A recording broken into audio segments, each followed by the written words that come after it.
can't think of a subject where the expression "the ignored truths of history" is more apt than this one.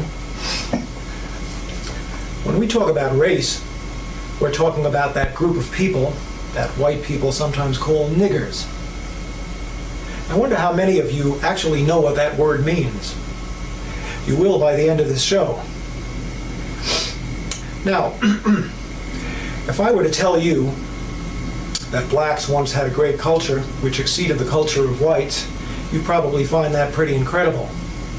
But we're talking about the ignored truths of history.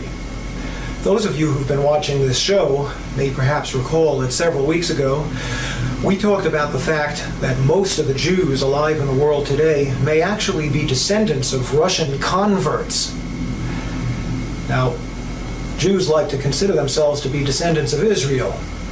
So the facts that Russia was once a Jewish nation for 500 years, in fact, and that most Jews who are alive today may be more closely descended from Attila the Hun than from King Solomon, these are facts which are just glaring facts, and it's incredible that such things could be ignored.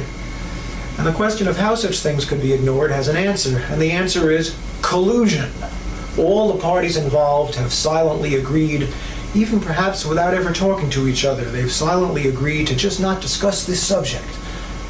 In the case of the Russian Khazar Jews, it's embarrassing and frightening to Jews to consider the possibility that they may actually be descendants of converts and may have very little Israeli blood in them. In the case of the Russians, it's a horrendous embarrassment to them to admit that for 500 years in the Middle Ages, Russia was a Jewish nation. So they just ignore it. It's collusion.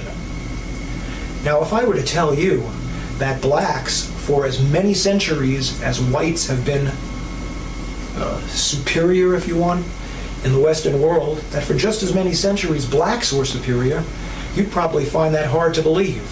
And you'd wonder how such a fact could be hidden. And the answer is, again, collusion. The whites wouldn't want to admit such a thing, because whites like to feel superior and like to think that their superiority is somehow permanent, decreed by God. As for blacks, if you look into the black civilizations that we're going to take a look at momentarily, you find something pretty interesting. You find that those civilizations actually arose as Jewish civilizations, later to become Islamic civilizations. Now, we live in a nation where blacks are taught that whitey got ahead by being a liar and a thief. So today's so-called black leaders get on the air and proclaim that the way to get ahead in America is for the black man to be a better liar and thief than whitey. I don't know about you, but I've thought about this matter, and there's no question in my mind as to where these so-called black leaders come from. They were put up there by whitey. Now, I'm not going to name any names. But the truth of the matter is that the roots of black greatness historically lay in Judaism and Islam. So the blacks who are teaching today that the answer to the question, how do you get ahead, is get the money, dollar bill, y'all. You folks know who I'm